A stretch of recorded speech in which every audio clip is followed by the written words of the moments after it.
Liang Sheng bertransmigrasi ke dunia alternatif, dimulai dengan bakat penggarap membosankan.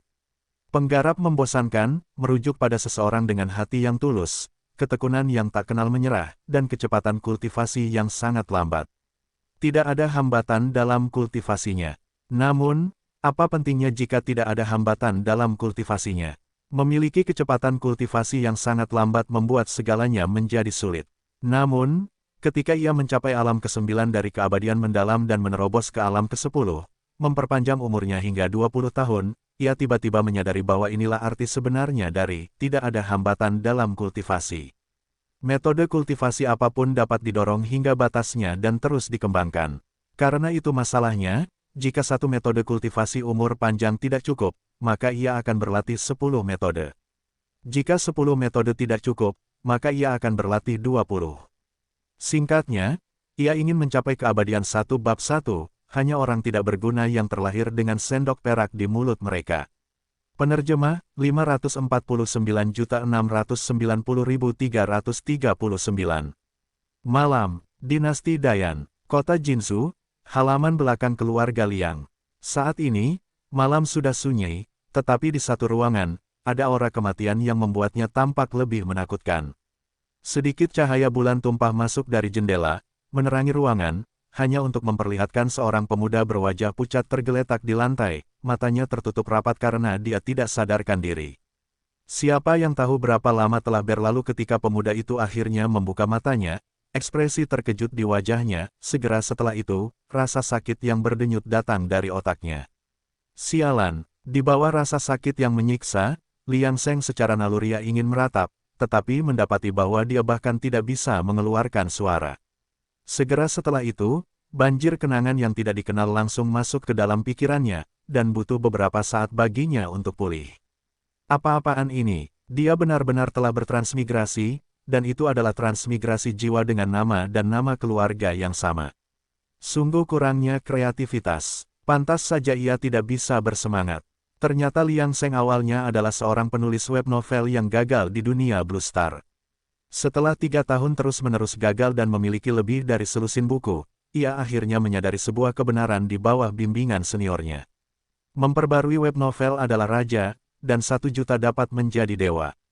Jadi, pada suatu malam, setelah 10 hari memperbarui 30.000 kata setiap hari, Liang Sheng tiba-tiba meninggal dan kemudian pindah ke dunia ini. Ia menjadi putra tertua dari kepala keluarga Liang di kota Jinzhou, sebuah keluarga seni bela diri. Dengan ingatan dalam benaknya, ia juga tahu bahwa dunia ini adalah dunia yang sangat bela diri, di mana seniman bela diri dapat memanjat tembok, menghancurkan gunung dan batu dengan mudah. Belum lagi ada legenda di dunia ini bahwa seniman bela diri dapat melepaskan belenggu mereka dan mengolah keabadian, memetik bintang dan menebas sungai bintang dengan pedang mereka. Meskipun legenda ini tidak dapat diverifikasi, dan pendahulunya tidak pernah menyaksikannya secara langsung. Namun, ini adalah fakta yang sangat kuat, bahwa dunia persilatan tingkat tinggi ini mirip dengan Huaxia kuno dari Bintang Biru. Dan keluarga Liang adalah keluarga persilatan teratas di kota Jinzhou, berdiri tegak di Jinzhou selama ratusan tahun, dan generasi muda keluarga Liang dianggap sebagai yang terbaik di kota Jinzhou. Pada titik ini, Liang Sheng telah sepenuhnya menyerap semua ingatan dari tubuh aslinya, dan untuk beberapa saat, dia hanya merasa bersemangat. Bagaimanapun, dia memiliki pengalaman dengan hal semacam ini. Meskipun dia sendiri tidak memiliki pengalaman, kisah transmigrasinya yang gagal. Manakah yang tidak berakhir dengan menjadi master, tanpa beban dan tanpa belenggu. Meskipun ingatan terakhir dari tubuh aslinya tidak begitu bagus, dia sama sekali tidak khawatir saat ini. Lagi pula, titik awal cerita transmigrasi yang gagal mana yang tidak memiliki jari emas. Seperti yang diharapkan, setelah beberapa percobaan mengendalikan tubuhnya untuk bergerak, dia segera menemukan jari emasnya. Dia memiliki panel atribut, nama, Liang Sheng, usia, 18, bakat, kebodohan yang tidak bersalah tingkat atas. Teknik naga emas, lapisan kedua. Alam pasca kelahiran tingkat kedua, 70%. Di bawah bakat tersebut, ada baris penjelasan tambahan. Kebodohan yang tidak bersalah, lahir dengan hati yang tulus, kultivasi akan pantang menyerah, meskipun kecepatan kultivasi akan sangat lambat, tidak akan ada hambatan untuk semua teknik di dunia. Tapi jadi apa jika tidak ada hambatan untuk semua teknik di dunia? Karena kecepatan kultivasinya sangat lambat, itu hanyalah bakat sampah. Bagaimana panel ini bisa dianggap sebagai bakat tingkat atas? Mengapa pemilik aslinya jatuh ke dalam kegilaan, membiarkan dirinya mengambil alih? Dia adalah putra tertua dari kepala keluarga Liang, menghabiskan banyak sumber daya, namun tingkat kultivasinya masih di alam pasca kelahiran tingkat kedua. Bagaimana mungkin dia tidak cemas? Keluarga seni bela diri, kekuatan adalah yang tertinggi. Belum lagi rumor bahwa dia tidak layak untuk jabatannya, keluarga mempertimbangkan untuk membiarkannya mengambil alih kedai sekte luar dan menjadi pengusaha. Bagaimana mungkin dia rela menerima itu? Dan sekarang, dia tampaknya tidak jauh lebih baik. Dia tampaknya telah menerima jari emas, tetapi bakatnya adalah kebodohan yang tidak bersalah, yang ditakdirkan untuk membuat kultivasinya sangat lambat. Apa yang berbeda dari kehidupan masa lalunya? Pada saat ini, Liang Seng merasa sedikit getir tentang nasibnya dan mempelajari panel atribut untuk waktu yang lama sebelum akhirnya menyerah pada keputusasaan. Bukankah panel itu seharusnya memiliki tanda-tanda tambahan? Mengapa jari emasnya sendiri tampaknya hanya panel tanpa fungsi tambahan? Jari emas ini sama sekali tidak berguna. Jangankan menyebut bakat sampah dari kebodohan yang tidak bersalah ini sebagai bakat kelas atas, itu jelas merupakan produk dengan kualitas rendah. Setelah sekian lama, Liang Seng akhirnya tenang. Karena tidak ada harapan untuk berkultivasi dalam kehidupan ini, lebih baik dia menikmatinya saja. Bagaimanapun, dia tetap putra sulung sah keluarga Liang, dan karena dia ditugaskan untuk mengelola bisnis keluarga Liang, selama dia tidak membuat kekacauan, dia pasti akan memiliki kehidupan yang jauh lebih bahagia daripada saat dia terpuruk dalam kehidupan sebelumnya.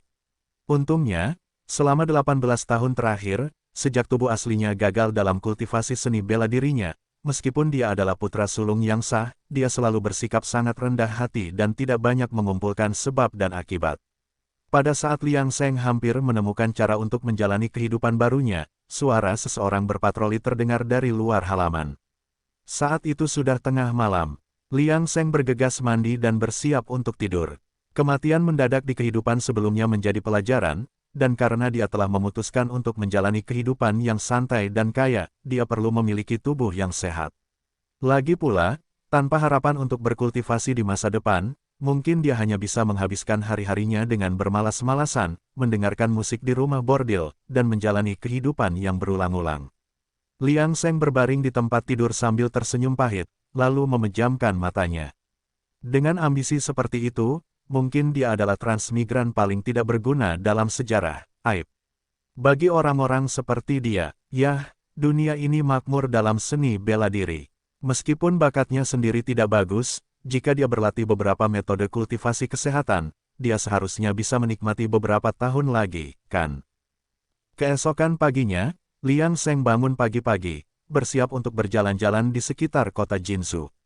Meskipun dia mewarisi ingatan dari tubuh aslinya, tidak mudah untuk menyesuaikan diri dengan kehidupan ini tanpa melihat lebih dekat. Sayangnya, sebelum dia bisa melangkah keluar, dia dihentikan oleh seseorang. Tuan muda, Patriark meminta Anda untuk menemuinya. Liang Seng terkejut tetapi dengan cepat memulihkan akal sehatnya, menganggukkan kepalanya sedikit tanpa mengucapkan sepatah kata pun. Pelayan itu tidak keberatan, karena tuan muda mereka selalu seperti ini. Mengikuti pelayan itu, Liang Seng tidak bisa tidak bertanya-tanya mengapa patriark keluarga Liang mencarinya. Dalam kehidupan sehari-harinya, ayahnya, kepala rumah tangga mereka, jarang melihatnya setelah dia menganggapnya sebagai seniman bela diri yang tidak ada harapan. Pada saat ini, pelayan itu membawa Liang Seng melewati tempat latihan bela diri, di mana para instruktur keluarga Liang sedang membimbing para murid berlatih dan tidak ada satupun dari mereka yang memperhatikannya. Setelah beberapa saat, Liang Seng merasa ada yang aneh, karena mereka sekarang telah melewati kediaman utama kepala keluarga Liang. Dan kemudian, setelah berbelok di suatu sudut, Liang Seng melihat bangunan-bangunan tinggi di depannya, dan sarafnya langsung menegang. Aula leluhur keluarga Liang. Liang Seng langsung menyadari bahwa berita tentang dirinya yang menjadi manajer kedai sekte luar bukan hanya rumor yang tidak berdasar. Meskipun dia adalah putra tertua yang sah, dia pada akhirnya kekurangan kekuatan. Saat ini, gerbang utama aula leluhur tertutup rapat, tetapi sudah ada banyak orang di halaman, termasuk generasi muda dari berbagai cabang keluarga Liang. Ketika mereka melihat Liang Seng, ekspresi mereka agak aneh, dan beberapa bahkan tidak bisa menahan tawa. Putra tertua dari keluarga Liang. Dia tidak lebih dari orang yang tidak berguna yang lahir lebih awal. Dan mulai hari ini, dia akan menjadi manajer kedai sekte luar, bukan lagi salah satu dari rekan-rekan mereka. Saat ini, Liang Seng juga merasakan suasana aneh di halaman, tetapi dia tetap tanpa ekspresi, diam-diam berdiri di sudut dan menutup matanya untuk beristirahat. Sikapnya, entah disengaja atau tidak, tampaknya membuat jengkel beberapa murid keluarga Liang yang ingin melihatnya dipermalukan. Seseorang tiba-tiba berbisik, "Putra tertua, dia tidak lain hanyalah orang bodoh yang tidak berguna yang lahir lebih awal." Kota Jinsu, aula leluhur keluarga Liang. Saat ini, halaman itu sunyi. Bagaimanapun, Liang Seng masih putra tertua dari keluarga Liang, dan tidak dapat dengan mudah dipermalukan. Orang yang baru saja berbisik menyadari bahwa mereka telah mengatakan hal yang salah dan tidak berbicara lagi. Untuk beberapa saat, halaman menjadi sunyi sekali lagi. Adapun Liang Seng sendiri, tidak ada ekspresi di wajahnya saat ini, tetapi tidak ada kemarahan, hanya senyum pahit di hatinya. Bagaimanapun, pihak lain tidak salah. Dia adalah orang bodoh yang tidak bersalah dengan kecepatan kultivasi yang lambat, seperti sampah di mata mereka. Dia hanya bisa berharap bahwa dia akan dapat menjalani kehidupan yang santai dan kaya di dunia ini. Tepat pada saat itu, tiba-tiba terdengar suara berderit. Pintu aula leluhur perlahan terbuka. Berjalan di depan adalah patriark keluarga Liang saat ini, Liang Ping, ayah kandung Liang Seng. Wajah Liang Ping tanpa ekspresi, dan tidak mungkin untuk mengatakan apa yang sedang dipikirkannya. Liang Seng sudah siap, tetapi hatinya masih agak gelisah, karena pengaturan nasibnya akan segera dimulai. Senger, Liang Seng segera melangkah maju dan membungkuk, mengangkat kepalanya untuk melihat Liang Ping, menunggunya membuat pengaturan terakhir untuknya. Di belakang Liang Ping adalah tokoh-tokoh berpengaruh dari keluarga Liang, para tetua klan manajerial. Pada saat ini, wajah mereka serius, dan tidak ada indikasi apa yang mereka pikirkan dari ekspresi mereka. Tepat pada saat itu, suara Liang Ping terdengar lagi, dan detak jantung Liang Seng tidak dapat menahan diri untuk tidak bertambah cepat. Bagaimana dia akan diatur, hasilnya akan segera terungkap. Hari ini adalah hari kedewasaanmu. Mulai sekarang, kamu akan mengikuti paman keduamu dan belajar untuk bertanggung jawab atas bisnis kedai minuman keluarga. Begitu kata-kata ini diucapkan, mata generasi muda keluarga Liang berbinar dalam sekejap. Namun, mereka segera menundukkan kepala, api hasrat membara di mata mereka. Dengan putra tertua Liang Seng yang secara resmi disingkirkan dari garis keturunan untuk posisi patriark, siapapun di antara mereka sekarang memiliki kesempatan untuk menduduki posisi itu.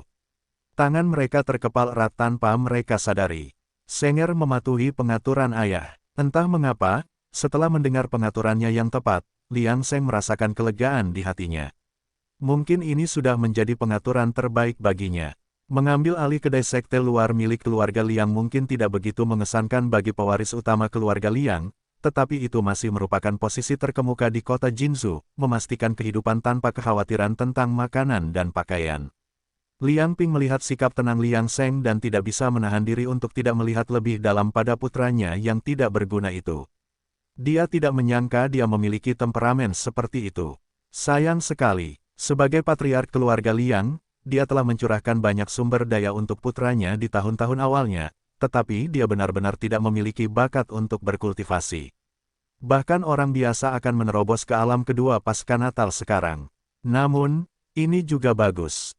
Membiarkannya mengelola kedai sekte luar dapat dianggap untuk memenuhi kasih sayang ayah anaknya dengannya. Pada saat ini, Liang Ping menoleh ke saudaranya, manajer sekte luar saat ini, Liang Qiang, dan berkata, "Kakak kedua, aku harus merepotkanmu mulai sekarang. Patriark, jangan khawatir, aku akan mengajari Senger dengan baik dan memastikan kelancaran transisi manajemen kedai."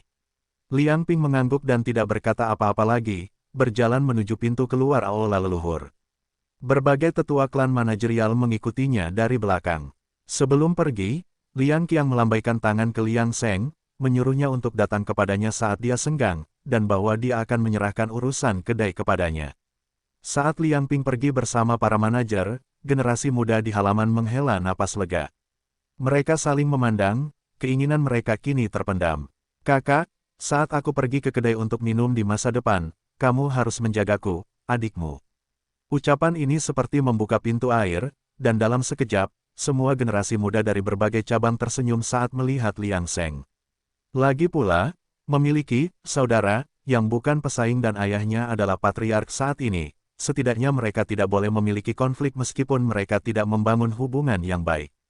Tentu saja, senyum mereka hanya di permukaan saat ini, tetapi siapa yang tahu berapa banyak dari mereka yang tulus. Liang Seng juga memasang wajah tersenyum, bersikap sangat rendah hati yang membuat generasi muda keluarga Liang agak tidak nyaman. Liang Seng di masa lalu sulit didekati, tetapi tampaknya dia benar-benar telah menerima kenyataan dan melepaskan obsesinya sekarang. Jika itu mereka berubah dari putra sulung keluarga Liang yang sah menjadi tokoh pinggiran, apakah mereka benar-benar bisa begitu tenang dan kalem? Dia bisa dianggap sebagai tokoh, jika saja dia memiliki bakat dalam kultivasi. Untuk beberapa saat, suasana di halaman menjadi lebih harmonis. Liang Seng bahkan membuat beberapa janji, mengatakan bahwa setelah dia resmi mengambil alih kedai minuman, semua saudaranya akan mendukungnya. Sore itu, Liang Seng pergi mencari Liang Qiang dan pergi ke salah satu kedai minuman paling mewah di kota Jinzhou, Gedung Sengde, kedai minuman milik keluarga Liang untuk menunjukkan wajahnya. Liang Qiang awalnya terkejut, tidak menyangka Liang Seng akan datang mencarinya secepat itu. Namun setelah serah terima di sore hari, kekagumannya pada Liang Seng meningkat. Metode Liang Seng tidak buruk, dia bertemu dengan manajer kedai minuman terlebih dahulu, memberikan hadiah kepada semua orang di kedai minuman, tetapi juga menambahkan beberapa aturan, jadi itu adalah keanggunan dan kekuatan yang diterapkan. Setelah pasang surut seperti itu, dia mampu menyesuaikan identitasnya dengan sangat cepat, yang membuatnya menjadi karakter, tetapi sangat disayangkan bahwa dia tidak memiliki bakat untuk berkultivasi. Bagaimana dia bisa mengatasinya? Liang Qiang tidak bisa menahan diri untuk tidak memikirkan dirinya sendiri dan tersenyum pahit. Sebenarnya dia tidak berbeda, apa haknya untuk mengasihani Liang Seng? Saat ini, dengan perasaan yang sama, dia merasakan kehangatan yang lebih besar terhadap keponakannya Liang Seng. Di dunia persilatan ini di mana hubungan antar manusia tidak ada bedanya, kehangatan adalah hal yang paling berharga. Liang Seng secara alami merasakan perubahan pada Liang Qiang, meskipun dia tidak tahu mengapa, itu pada akhirnya adalah hal yang baik, jadi bagaimana mungkin dia menolak. Dengan demikian, suasana antara paman dan keponakan menjadi lebih harmonis. Malam, saat ini, Liang Seng sedang duduk di atas bantal, dan setelah beberapa saat, dia membuka matanya dengan ekspresi tidak berdaya di wajahnya. Seperti yang diharapkan dari seorang anak yang tidak bersalah, kecepatan kultivasinya sangat lambat sehingga membuat marah. Malam ini, setelah berlatih teknik naga emas dan menyelesaikan sirkulasi besar, hampir tidak ada efeknya. Setelah memastikan melalui panel bahwa kemajuan kultivasinya hampir nol, dia hanya bisa menerima nasibnya, bahkan jika dia tidak mau. Tidak peduli teknik apapun yang dipraktikkan di dunia ini, ada jumlah sirkulasi yang sesuai untuk setiap alam. Tubuh sebelumnya sudah putus asa dan terpaksa terus mengalirkan ki di bawah batasnya, yang menyebabkan kematiannya karena penyimpangan. Liang Seng, tentu saja, belajar dari pengalamannya dan tidak berani memaksakan sirkulasi lagi. Akan tetapi, dia juga tidak bisa menyia-nyiakan malam yang panjang itu, jadi dia mulai berlatih metode kultivasi kesehatan, keterampilan umur panjang, yang baru saja diperolehnya. Metode kultivasi kesehatan sama lazimnya dengan rambut di dunia ini, tetapi tidak umum, karena kekuatan bela diri adalah yang terpenting di dunia ini. Jika seorang kultivator tidak memiliki kekuatan, apa gunanya hidup lebih lama? Selain itu, metode kultivasi kesehatan juga memiliki batasan, dan jika seseorang tidak mencapai alam yang sempurna, tidak diketahui berapa tahun kehidupan yang dapat ditambahkan. Oleh karena itu, metode kultivasi kesehatan termasuk teknik yang paling sederhana dan paling mudah untuk dipraktikkan, tetapi masih ada hambatan yang harus diatasi untuk setiap terobosan. Jika seseorang menghabiskan banyak waktu untuk mempraktikkan metode kultivasi kesehatan, mereka mungkin tidak memperoleh banyak keuntungan di dunia bela diri ini. Bagaimanapun, meningkatkan kekuatan seseorang adalah prioritas utama. Dan siapa di antara para kultivator bela diri di tahap awal kultivasi yang akan memilih metode kultivasi kesehatan yang biasa-biasa saja dan tidak mengesankan seperti itu? Mungkin hanya monster tua dengan rentang hidup yang hampir berakhir yang akan mempraktikkan metode kultivasi kesehatan ketika jalur bela diri mereka telah hancur. Hidup beberapa tahun lagi dihitung sebagai beberapa tahun lagi. Keterampilan umur panjang. Setelah memastikan bahwa tekniknya benar, Liang Sheng dengan hati-hati mengikuti rute teknik untuk mengalirkan qi di dalam tubuhnya dalam siklus Zhoutian.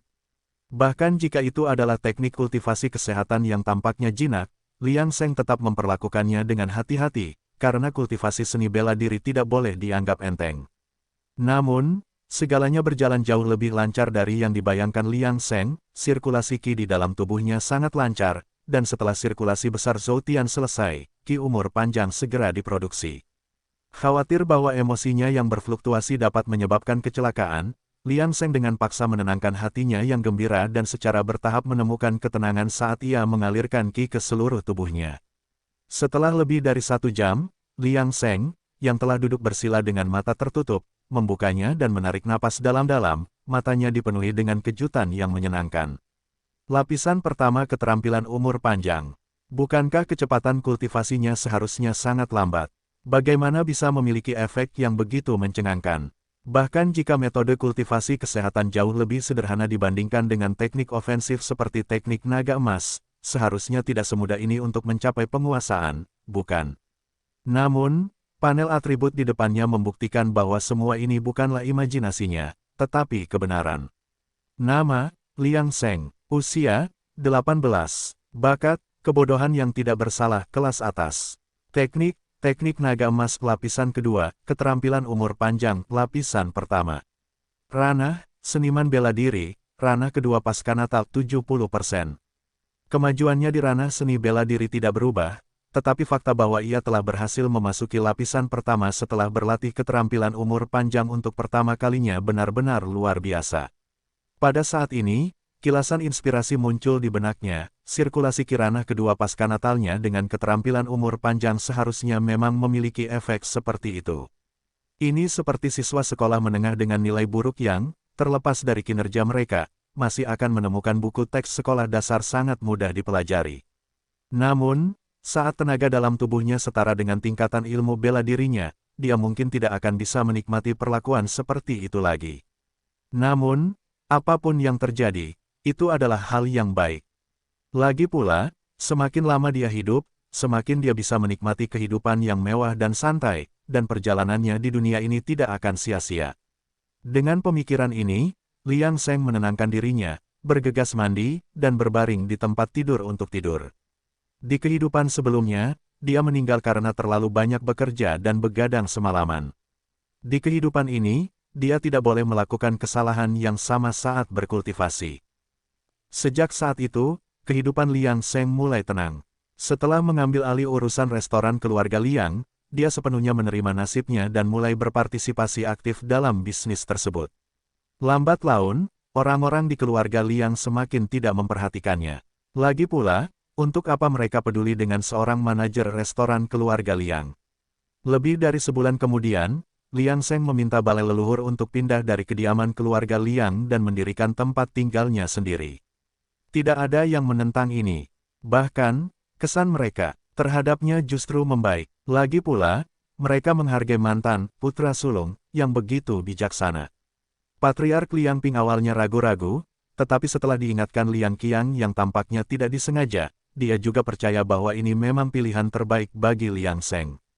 Bagaimanapun, bagi seseorang dengan bakat biasa-biasa saja seperti Liang Sheng, menjadi pria kaya dan pemalas serta menjalani kehidupan yang damai adalah hasil terbaik. Jadi, masalah itu diselesaikan dengan cepat, dan tempat tinggal di dekat gedung Shengde milik keluarga Liang dibersihkan dalam beberapa hari, menjadi rumah besar Liang Sheng. Liang Sheng kemudian mengetahui bahwa permintaan ini telah dikabulkan dengan mudah karena Liang Qiang telah memberinya uluran tangan, yang memungkinkannya untuk mencapai hasil yang memuaskan. Oleh karena itu, Liang Sheng memilih waktu untuk membawa hadiah yang murah hati dan secara pribadi mengunjungi paman keduanya untuk mengungkapkan rasa terima kasihnya. Dengan kemampuan Liang Sheng untuk mengetahui kapan harus maju dan mundur, tanpa disadari ia berbaur dengan baik dengan keluarga Liang dan bergaul dengan semua orang. Ia seperti orang yang berbeda dibandingkan sebelumnya. Akan tetapi, perilakunya hanya membuktikan bahwa ia semakin jauh dari pusat kekuasaan keluarga Liang, menjadi tokoh pinggiran. Itulah sebabnya ia dapat mencapai popularitas universal. Waktu berlalu dengan cepat, dalam sekejap mata, 3 bulan telah berlalu, dan Liang Seng perlahan-lahan menjadi sosok yang tak terlihat di luar perjuangan keluarga Liang. Hanya sesekali, selama makan dan istirahat minum teh, orang-orang akan menyebutkan mantan putra tertua, yang kini telah jatuh pada masa-masa sulit. Sedangkan untuk gedung Sengde, dengan perlindungan keluarga Liang, bisnisnya secara alami berkembang pesat. Setelah membayar pajak bulanan kepada keluarga utama, hari-hari Liang Seng sangat kaya. Jika bukan karena kepastian untuk tetap bersikap rendah hati, dengan pengalaman lebih dari selusin kegagalan dalam sejarah, perluasan keuntungan melalui penyempurnaan dan penyulingan anggur berkualitas tinggi akan sepenuhnya mungkin. Namun, dalam situasi yang tidak menentu dari tuan muda keluarga Liang, baginya, mantan putra tertua dari keluarga utama, menjaga profil rendah dan menyelamatkan hidupnya adalah aturan pertama. Bagaimana mungkin dia bisa memamerkan kekayaannya? Lagi pula, dia sekarang menjalani kehidupan yang kaya, jadi mengapa menempatkan dirinya dalam pandangan berbagai cabang keluarga Liang? Bukankah itu hanya akan mengundang masalah?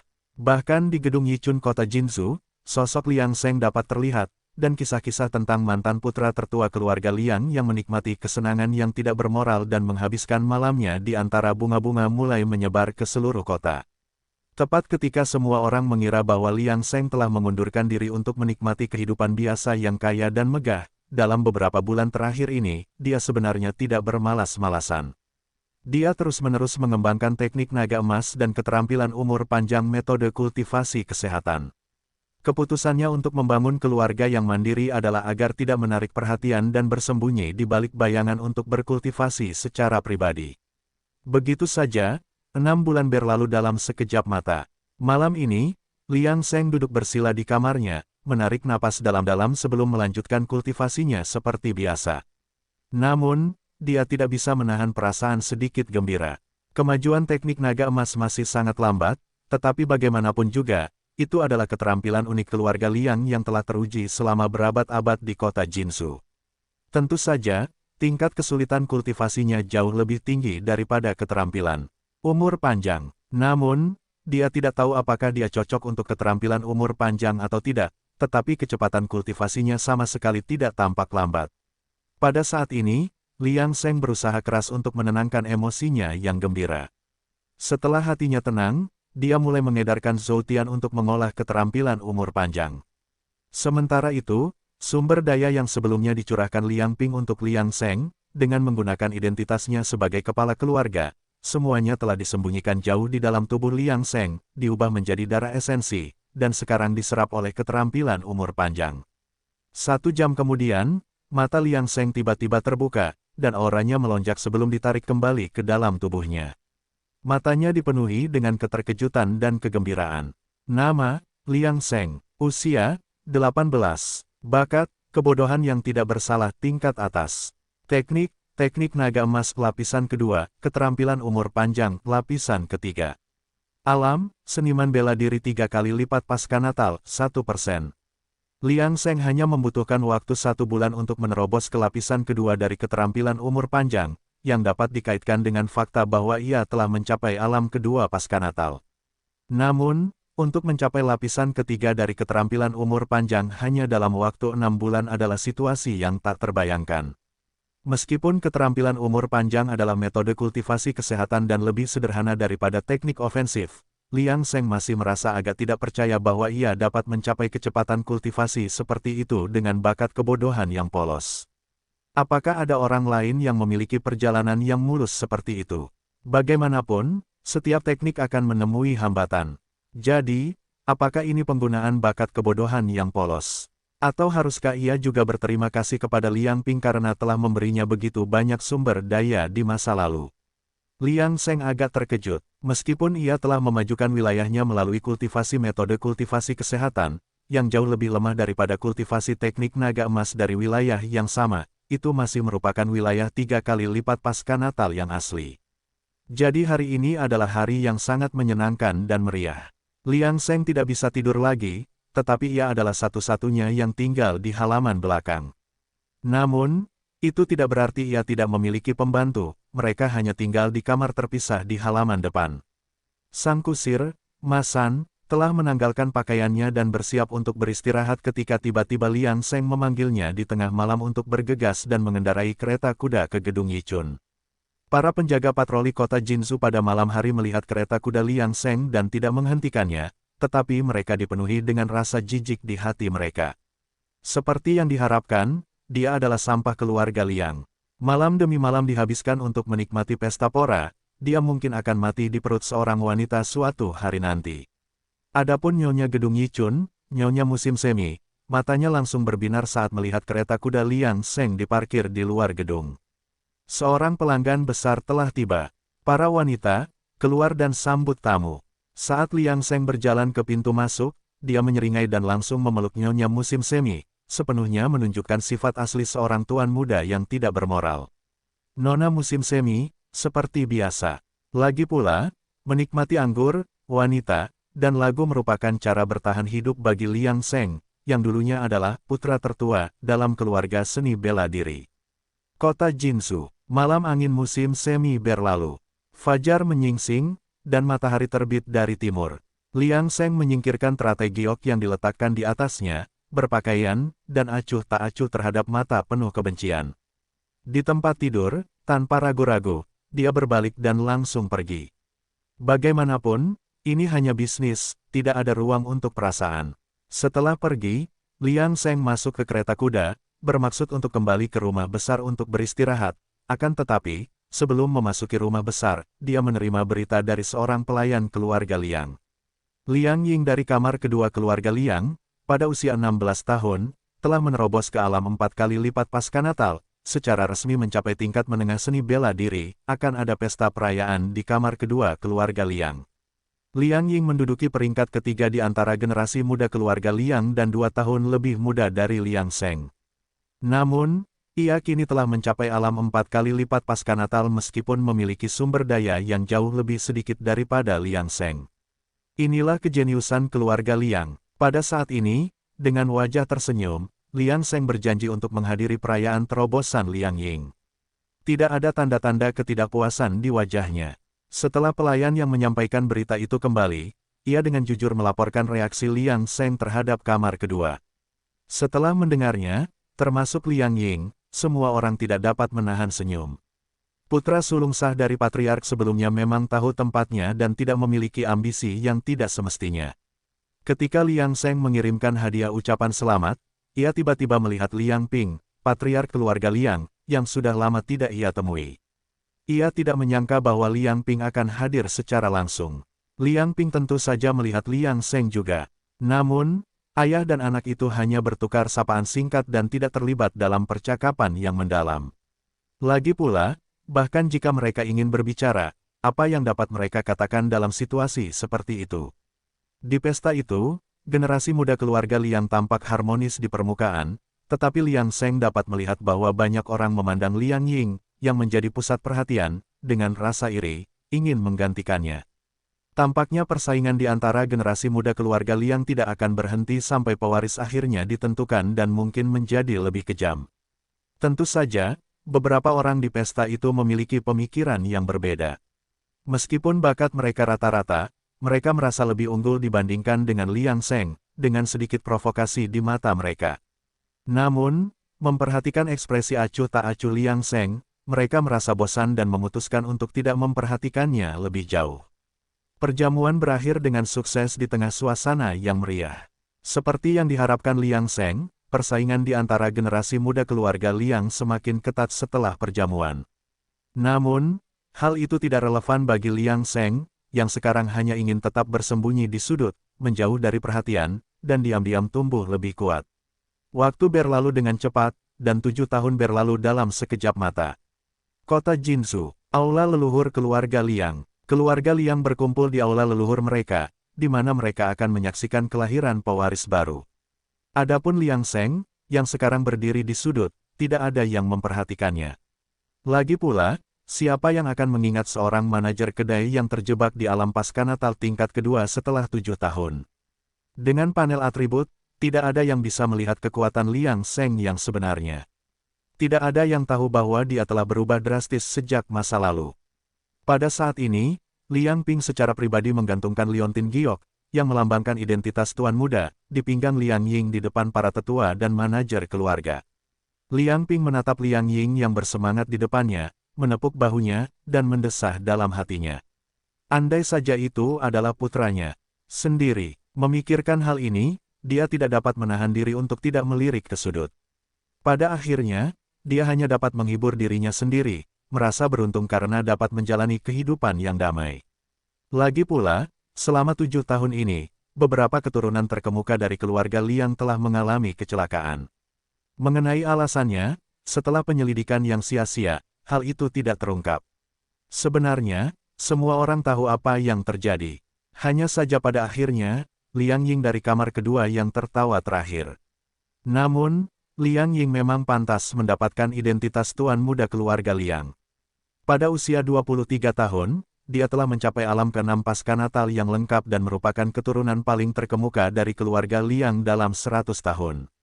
Bahkan leluhur keluarga Liang, yang telah berkultivasi tertutup selama bertahun-tahun, terkejut dan keluar untuk menanyakan situasi secara langsung. Baru pada saat itulah persaingan untuk posisi tuan muda keluarga Liang akhirnya berakhir. Ketika lebih dari separuh upacara tuan muda telah berlalu, Liang Sheng, yang berdiri di sudut, menegangkan tubuhnya dan kemudian rileks lagi. Segera setelah itu, seseorang datang ke sisinya, dan itu tidak lain adalah manajer urusan eksternal keluarga Liang, paman keduanya Liang Qiang. Senger, apakah semuanya sudah siap untuk perjamuan? Anda tidak boleh membuat kesalahan. Setelah mendengar ini, Liang Sheng dengan cepat mengangguk, jangan khawatir, paman kedua, semuanya sudah diatur dan aman.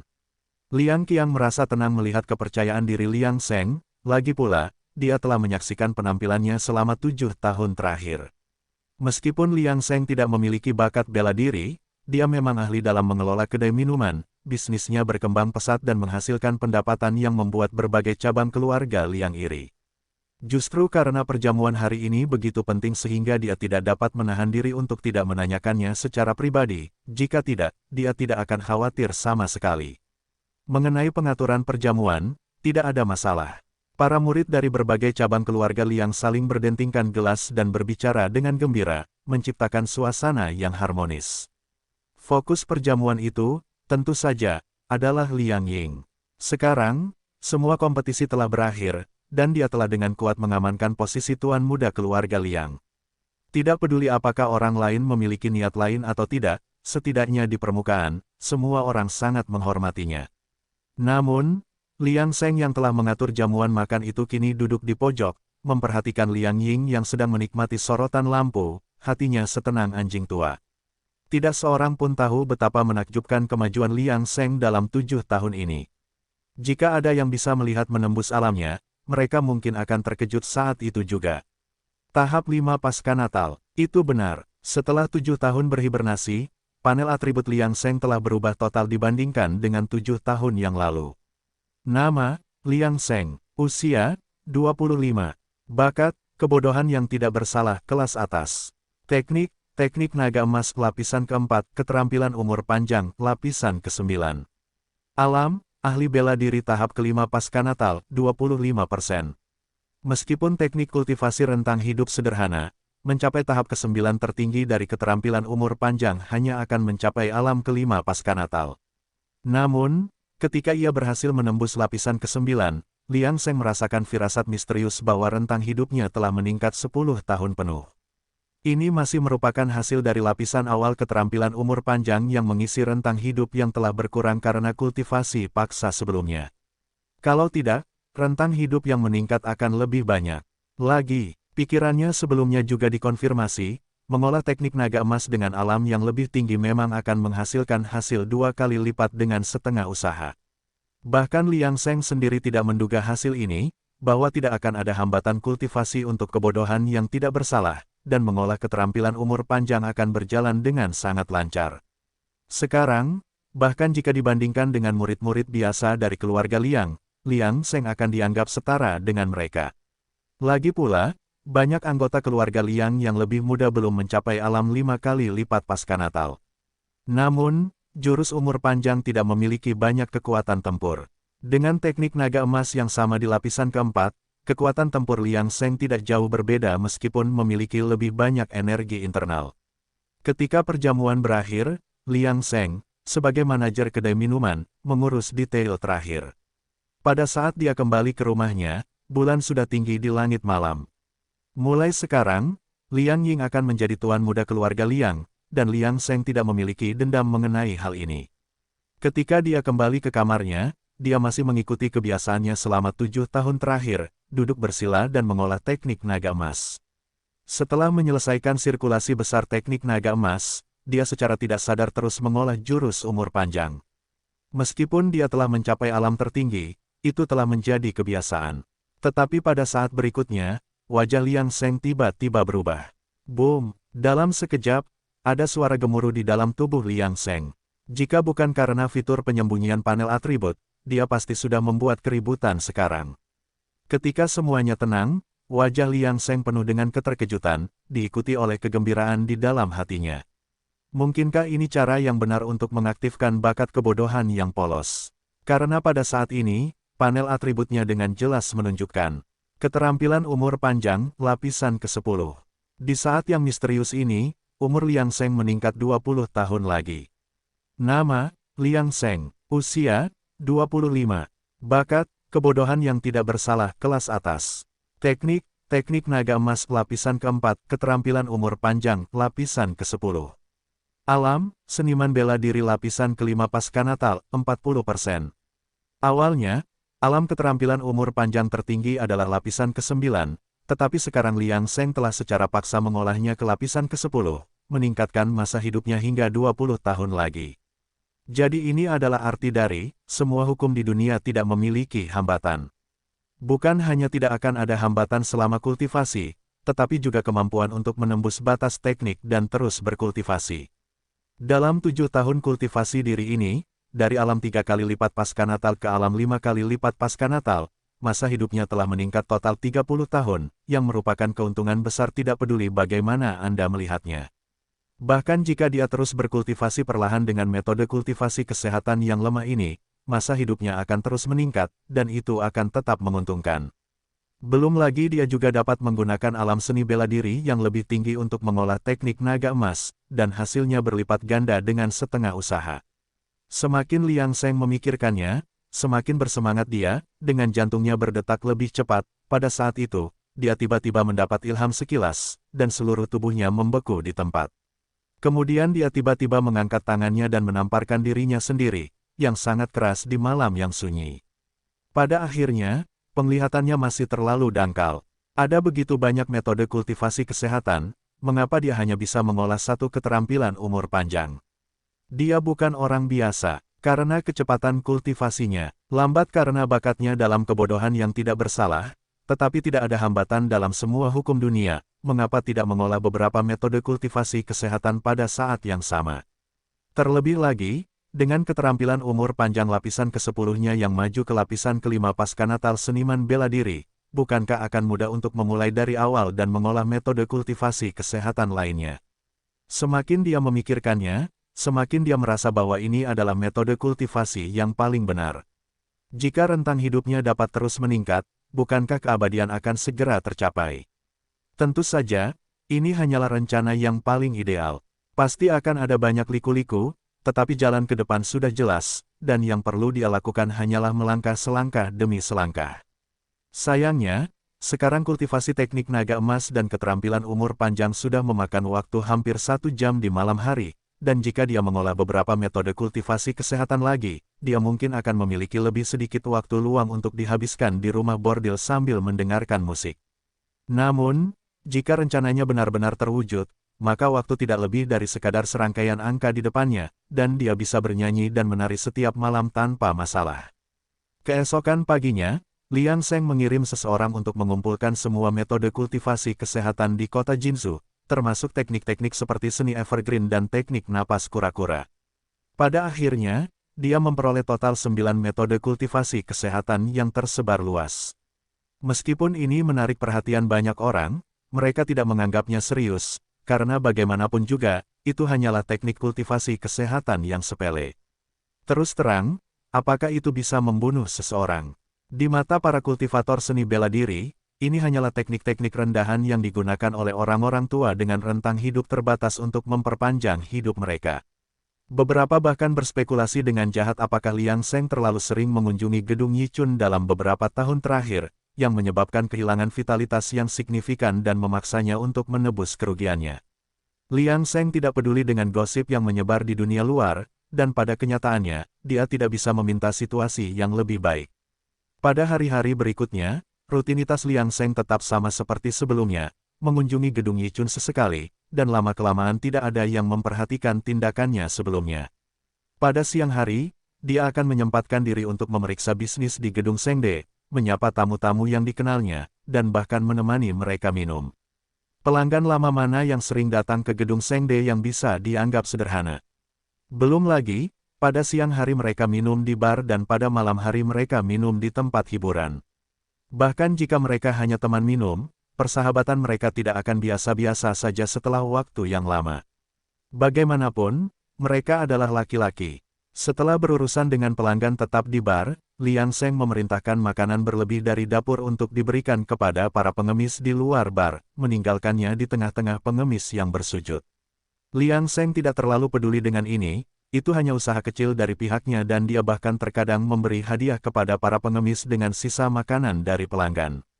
Dengan mengikuti rutinitas ini selama beberapa hari, dia akhirnya berhasil menguasai lapisan pertama dari 9 metode kultivasi kesehatan yang baru ditemukannya. Selain itu, karena akumulasi teknik-teknik ini, Liang Seng sepertinya bisa merasakan peningkatan dalam rentang hidupnya, membuatnya semakin bertekad dan ambisius. Akan tetapi, selama waktu ini, paman keduanya, Liang Qiang, kadang-kadang mengundang Liang Seng untuk minum-minum di tempat hiburan, sehingga memaksanya untuk mengurangi latihan kultivasinya demi menemaninya. Sejauh menyangkut keluarga seni bela diri, mereka tidak terlalu peduli apakah seseorang seperti Liang Qiang atau dirinya, yang dianggap sia-sia dalam seni bela diri, menikah dan punya anak. Lagi pula, hanya mereka yang berhasil dalam seni bela diri yang menjadi pilar penting dari garis keturunan keluarga.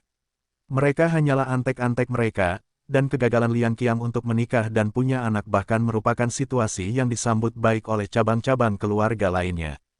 Lagi pula, ketika mereka meninggal, sumber daya yang berada di bawah kendali mereka akan lebih mudah didistribusikan, dan bahkan Liang Ping tidak pernah peduli tentang pernikahan Liang Seng.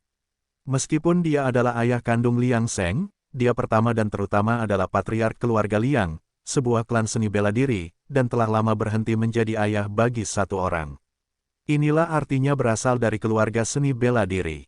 Namun, tidak dapat dikatakan bahwa mereka tidak memiliki perasaan ayah anak, jika tidak, Liang Ping tidak akan memberinya begitu banyak sumber daya di tahun-tahun awal, hanya saja pada posisinya, mungkin seni bela diri adalah kriteria untuk menilai emosi. Liang Seng tidak mengeluh tentang ini, tetapi malah merasa beruntung, karena tanpa perasaan berutang, itu mungkin akan menjadi hasil terbaik. Hari-hari berlalu seperti ini, dan suatu hari ketika Liang Seng melakukan pemeriksaan rutin di kedai minuman, dia tiba-tiba melihat seorang tamu yang dikenalnya yang menyambutnya. Setelah beberapa saat terkejut, dia duduk bersama tamu itu. Zhang Rongjun, putra tertua dari keluarga pedagang kaya Zhang di kota Jinzhou, pelanggan tetap di gedung Sengde, dan seseorang yang sering ditemui Liang Seng di gedung Yichun juga. Sekarang, Zhang Rongjun tampak agak mabuk, membuatnya lebih terbuka dalam pidatonya daripada sebelumnya. Saudara Liang, saya khawatir saya tidak akan dapat mengunjungi gedung Sengde untuk waktu yang lama. Saya menganggap diri saya beruntung telah berteman dengan Anda beberapa tahun terakhir ini. Meskipun Liang Seng dianggap sebagai sampah seni bela diri di keluarga Liang, di luar keluarga, ia tetaplah putra keluarga Liang, status yang tidak dapat ditandingi oleh keluarga pedagang. Selama bertahun-tahun, Liang Seng selalu mudah didekati dan rendah hati. Itulah sebabnya Zhang Rongjun merasa perlu untuk berbicara. Mendengar ini, Liang Seng tahu bahwa sesuatu pasti telah terjadi.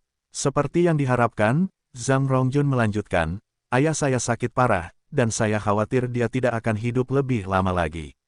Sebagai putra tertua dari keluarga Zhang, terserah saya untuk mengurus bisnis keluarga kami. Keluarga Zhang kami terutama bergerak dalam bisnis perdagangan, dan perjalanan berikutnya mungkin memakan waktu 3 atau 4 tahun. Saya tidak tahu kapan saya bisa berkunjung lagi. Saudara Liang, saya akan bersulang untuk Anda hari ini untuk menghormati persahabatan Anda.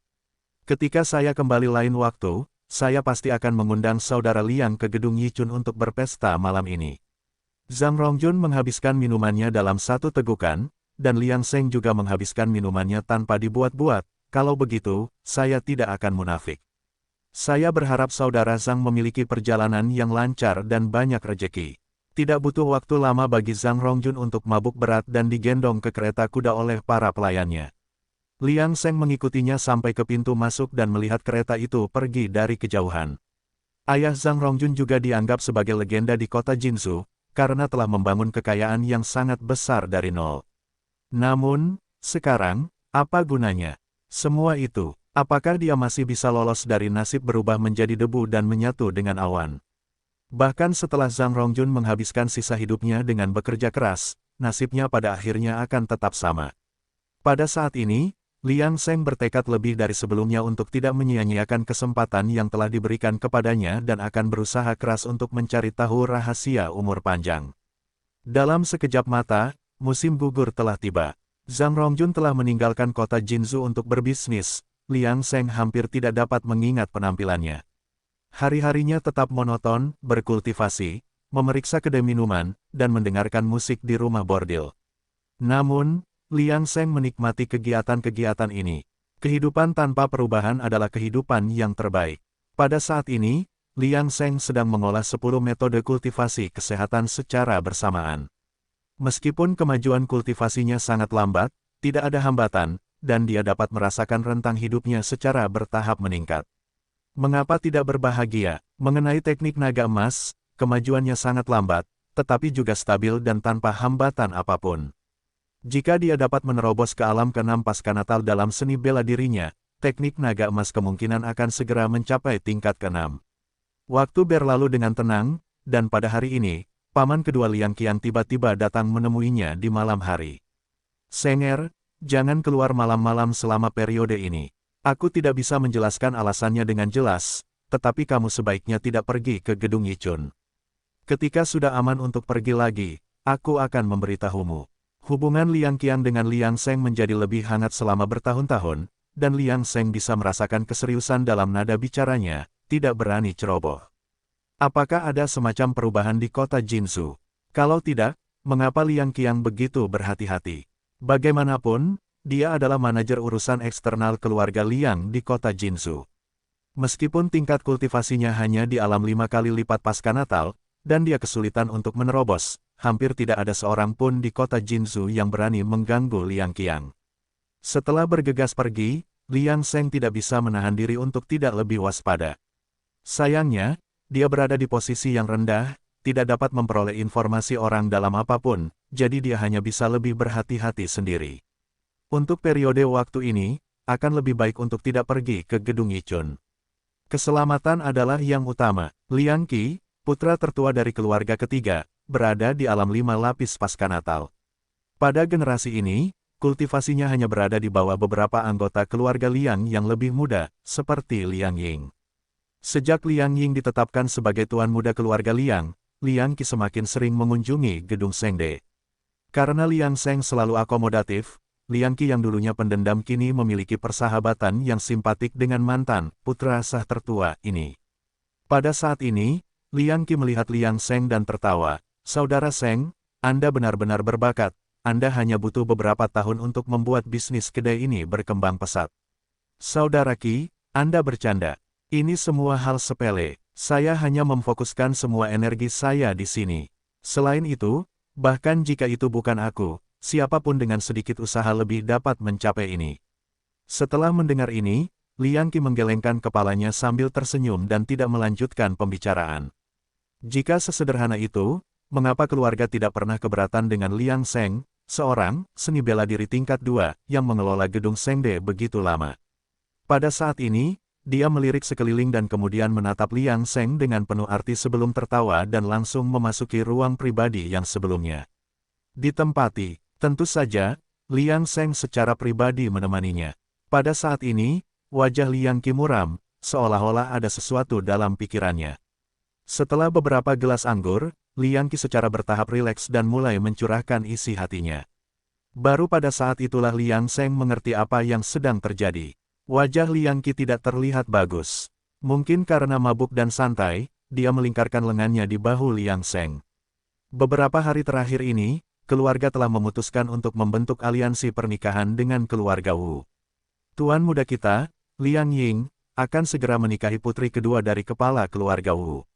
Ini bukan urusan kita, tetapi para tetua mengusulkan bahwa karena kepala keluarga Wu hanya memiliki 2 putri, mengapa tidak menikahkan 2 orang saja. Jadi, setelah mempertimbangkan pilihan-pilihan tersebut, keluarga telah membuat pengaturan, dan saya akan dijodohkan dengan putri tertua dari keluarga Wu. Setelah mendengar ini, Liang Seng tidak menyangka situasi seperti itu akan terjadi, tetapi itu adalah praktik standar bagi keluarga seni bela diri. Namun, dia bertanya-tanya mengapa Liang Qi begitu kesal tentang hal itu. Untungnya, Liang Qi tidak membuat mereka penasaran. Setelah jeda sebentar, dia menggertakkan giginya dan melanjutkan, dan keluarga memutuskan untuk menikahkan saya dengan keluarga Wu. Mendengar ini, Liang Seng benar-benar tercengang. Menikah dengan keluarga lain, bukankah itu berarti Liang Qi akan menjadi menantu keluarga Wu?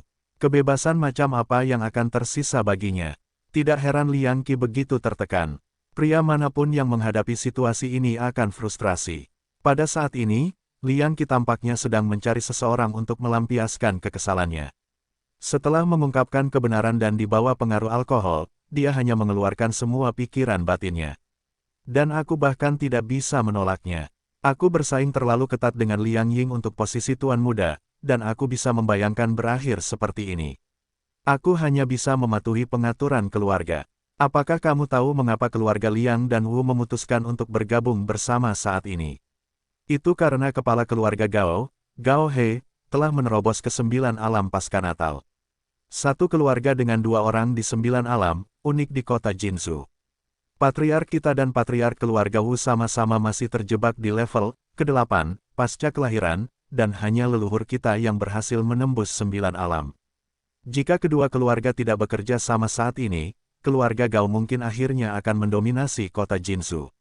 Dan, aku telah menjadi pion. Sekarang, memikirkannya, aku sebenarnya iri padamu, yang berhasil menjauh dari pusaran keluarga lebih awal, bahkan jika tidak ada harapan untuk seni bela diri, setidaknya kamu memiliki kehidupan yang kaya dan terhormat, tidak seperti aku.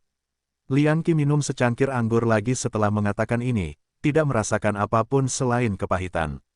Saat ini, Liang Seng berpikir lebih dalam tentang apa yang dikatakan Liang Qi, apakah itu karena kepala keluarga Gao telah menerobos sehingga paman keduanya Liang Qiang memperingatkannya untuk tidak keluar di malam hari. Lagi pula, jika situasi di kota Jinzhou tidak berubah, mengapa keluarga Liang dan Wu harus bertindak begitu cepat untuk membentuk aliansi melalui pernikahan? Di bawah naungan malam, siapa yang tahu berapa banyak yang telah terjadi di kota Jinzhou selama ini? Bagaimana keluarga Gao bersedia mempertahankan status quo? Melihat bahwa Liang Seng tampaknya memahami situasinya, Liang Qi tidak bisa menahan rasa iri. Jika dia berada di posisi Liang Seng, apakah dia akan menjadi orang yang menikah dengan keluarga Wu? Senger, kamu dan aku tahu tentang masalah ini. Jangan katakan apapun tentang hal itu selama beberapa hari ke depan karena keluarga belum mengumumkannya. Tentu saja, semua orang mungkin akan mengetahuinya 3 hari kemudian. Dan saat itu, siapa yang tahu apakah aku akan menjadi bahan tertawaan. Sebagai menantu laki-laki, aku tidak tahu apakah aku akan memiliki kesempatan untuk pergi minum dan menikmati kebersamaan dengan wanita bersamamu lagi. Jika tidak begitu meresahkan baru-baru ini, aku pasti akan pergi ke gedung Yichun bersamamu malam ini, tidak akan pergi sampai kita mabuk. Liang Seng tetap diam, menemani Liang Qi minum. Pada saat ini, Liang Qi tidak membutuhkan siapapun untuk berbicara, dia hanya ingin melampiaskannya.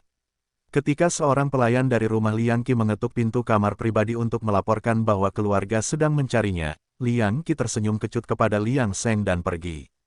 Liang Seng membantunya ke pintu, dan tepat sebelum membukanya, dia berbisik, "Kakak Qi, sepertinya aku tidak akan bisa minum bersamamu lagi. Hanya dalam 2 hari, aku telah kehilangan 2 teman minum. Tuan muda dari keluarga saudagar kaya Chen telah menjadi seorang biksu karena kematian pelacur kesayangannya, diliputi kesedihan. Hal ini membuat kakeknya marah, yang mengusirnya dari keluarga dan harus meminta maaf kepada keluarga Guo, yang telah mereka jodohkan. Aku sudah lama tidak melihatnya." Pada saat ini, Liang Qi ragu-ragu. Tepat saat pelayan di luar menahankan pintu untuknya, dia masuk ke kereta kuda dan menatap Liang Seng untuk terakhir kalinya. Setelah Liang Qi pergi, Liang Sheng melihat sekeliling. Dengan dua anggota keluarga Gao di 9 alam, kota Jinzhou mungkin akan kacau untuk beberapa waktu. Dia harus lebih berhati-hati selama ini. Dia mungkin harus lebih jarang datang ke gedung Shengde, mengutamakan keselamatan. Dia tidak tahu kapan kota Jinzhou akan kembali tenang. Dia harus menanggungnya lebih lama lagi. Kota Jinzhou, Gedung Yichun. Saat ini, seluruh gedung dipenuhi dengan tirai putih, musik muram, dan kertas kuning berserakan. Di bawah bimbingan Nyonya Tua, wanita musim semi, sekelompok wanita cantik menangis dan meratap. Pemandangan seperti itu, belum lagi di kota Jinzhou, mungkin belum pernah terjadi sebelumnya di dinasti Dayan selama ratusan tahun. Lagi pula, siapa yang pernah melihat pemakaman pelacur di rumah bordil? Tetapi saat ini, orang-orang yang berkumpul di sekitar lebih peduli bukan pada wanita itu, tetapi pada pria berpakaian linen putih, yang tampak sedih. Dan dia adalah pelayan Liang Qi, Hou-er. Nona Qinger, tuanku telah pergi ke kuil Jinsan di luar kota untuk menjadi biksu. Dia berkata dia akan ditemani oleh Lentera Hijau selama sisa hidupnya untuk berdoa memohon berkahmu dan berharap kamu dapat dilahirkan dalam keluarga yang baik di kehidupanmu selanjutnya. Setelah mengatakan ini, Hou-er melepas sepatunya, berjalan tanpa alas kaki, dan langsung menuju ke pinggiran kota. Seolah-olah para penonton baru bereaksi saat ini, dengan ketidakpercayaan di wajah mereka. Mereka tidak percaya bahwa tuan muda keluarga Liang benar-benar akan memilih menjadi biksu untuk seorang pelacur, selamanya ditemani oleh Lentera Hijau dan Buddha kuno. Setelah mendengar ini, Nyonya Tua musim semi dan gadis-gadisnya tidak bisa menahan diri untuk tidak bertukar pandang. Liang Qi memang telah berkunjung beberapa kali, tetapi apakah dia dihibur oleh Qinger? Hal-hal kecil ini telah lama dilupakan oleh Nyonya Tua. Namun, ketika pelayan Liang Qi membawa banyak perak tadi malam dan meminta mereka untuk mengantar Qinger pergi, dia tentu saja tidak bisa menolak karena ini adalah keluarga Liang dari kota Jinzhou. Tadi malam, dia pikir Liang Qi adalah pelindung yang setia dan benar, tetapi sekarang mendengar kata-kata Hou-er, dia tidak bisa menahan keterkejutannya. Apakah tuan muda keluarga Liang ini benar-benar tergila-gila, sampai sejauh itu? Nona musim semi juga sedikit gugup saat itu, tetapi mata gadis-gadisnya dipenuhi dengan kelembutan setelah mendengar kata-kata Hou-er. Beberapa dari mereka juga menghabiskan malam dengan Liang Qi tetapi tidak pernah menyangka dia akan begitu tergila-gila pada Qinger, bahkan bersedia menjadi biksu demi dia. Kakak Qinger, itu sepadan dalam hidup ini. Hou-er sebenarnya sedikit gugup. Ketika Liang Qi memintanya untuk menanyakan apakah Qinger dari gedung Yichun benar-benar telah meninggal, dia tidak pernah mengharapkan situasi seperti itu. Jika dia tahu ini lebih awal, dia tidak akan mengatakan yang sebenarnya sama sekali. Tetapi sekarang dia hanya bisa melakukan apa yang diminta Liang Qi darinya karena dia adalah pelayan bersumpah Liang Qi, dan tidak mengikuti perintah berarti kematian. Dan para penonton yang mengikuti Hou-er, melihatnya berjalan tanpa alas kaki selangkah demi selangkah menuju gerbang kota, mulai percaya bahwa Liang Qi mungkin benar-benar pergi ke kuil Jinsan di luar kota untuk menjadi seorang biksu.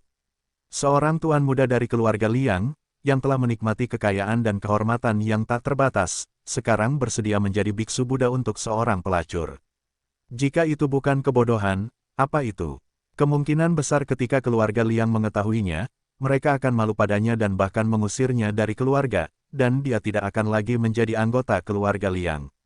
Tidak peduli apa yang dipikirkan orang-orang yang lewat, pada saat ini, Liang Qi telah mengambil tonsur dan berlutut di depan Buddha di aula harta karun Daxiong di kuil Jinsan, dengan wajah tanpa ekspresi, tangan terkatup rapat. Guru, ikatan duniawi muridku telah terputus. Aku hanya ingin ditemani oleh Buddha selama sisa hidupku. Semoga Buddha berbelas kasih. Para biksu di sekitar kuil Jinsan saling memandang, tidak yakin apa yang harus dilakukan, dan hanya bisa bergegas ke aula dalam untuk melapor kepada kepala biara. Di sisi lain, keluarga Liang juga tidak merasa tenang. Di aula leluhur, para tetua keluarga Liang agak marah dan frustrasi. Beberapa hari yang lalu, mereka telah memutuskan untuk membiarkan Liang Qi menikah dengan keluarga Wu setelah berbagai pertimbangan. Hari ini, mereka telah membahas detailnya dengan keluarga Wu dan baru saja akan mengumumkannya ke dunia luar. Mengingat situasi saat ini di kota Jinzhou, keluarga Liang dan Wu perlu membentuk aliansi untuk melawan ancaman dari keluarga Gao. Namun sekarang setelah Liang Qi menjadi biksu, bahkan jika mereka membawanya kembali, keluarga Wu mungkin tidak akan senang. Apakah putri sah keluarga Wu benar-benar tidak penting, bahkan tidak sebanding dengan pelacur. Patriark, kita harus membuat keputusan sekarang, jika tidak, kita tidak akan dapat menjelaskannya kepada keluarga Wu, dan aliansi pernikahan antara kedua keluarga mungkin akan terpengaruh. Sekarang solusi terbaik adalah memilih keturunan lain dari keluarga Liang untuk dinikahkan dengan keluarga Wu, dan para tetua keluarga Liang hanya bisa senang karena berita pernikahan Liang Qi dengan keluarga Wu belum tersebar. Sedangkan untuk Liang Qi, sekarang bukan saatnya untuk membahas bagaimana cara menghadapinya. Menghadapi tekanan keluarga Gao saat ini, keluarga Liang harus bersatu dengan keluarga Wu. Kemudian beberapa tetua mulai mengusulkan generasi muda keluarga Liang mana yang harus menggantikan Liang Qi untuk dinikahkan dengan keluarga Wu. Saat ini, tidak ada seorang pun yang cukup bodoh untuk mengusulkan Liang Sheng. Liang Sheng, karena keberadaan panel atribut, secara dangkal masih merupakan orang yang tidak berguna di alam pasca Natal tingkat kedua. Namun, tidak ada yang akan membiarkan Liang Sheng menikah dengan keluarga Wu. Tidak peduli seberapa tidak bergunanya dia tetaplah putra sah dari kepala keluarga Liang, Liang Ping. Jika dia menikah dengan keluarga Wu, di manakah wajah kepala keluarga Liang? Segera, para tetua keluarga Liang berdiskusi dan memutuskan kandidat pengganti dan, untuk mencegah komplikasi lebih lanjut, mereka langsung mengendalikan orang tersebut dan mendesak keluarga Wu untuk menikah sesegera mungkin. Melihat keluarga Liang membuat keputusan begitu cepat, keluarga Wu juga melihat ketulusan mereka, dan dengan keluarga Gao yang menjulang seperti pisau di atas kepala mereka, mereka tentu tidak akan membuat lebih banyak masalah. Setelah 2 hari, keluarga Liang dan Wu mengadakan upacara pernikahan besar, dan masalah ini selesai. Liang Sheng tidak memiliki rasa bangga, dia hanya ingin berkultivasi untuk umur panjang dan tidak ingin terlibat dalam terlalu banyak urusan keluarga Liang. Adapun Liang Qi yang menghindari pernikahan ini dengan menjadi seorang biksu, itu adalah kemampuan pemahamannya sendiri yang kuat, karena dia sendiri tidak mengatakan apapun tentang hal itu. Namun, menghadapi situasi saat ini di kota Jinzhou, dia telah membuat beberapa persiapan sambil berlatih teknik seni bela diri dan bahkan secara diam-diam mengubah sebagian besar kekayaannya menjadi uang kertas perak yang mudah dibawa. Jika situasi di kota Jinzhou menjadi salah, dia akan pergi dengan mudah, dan dia pasti tidak akan berbagi takdirnya dengan keluarga Liang.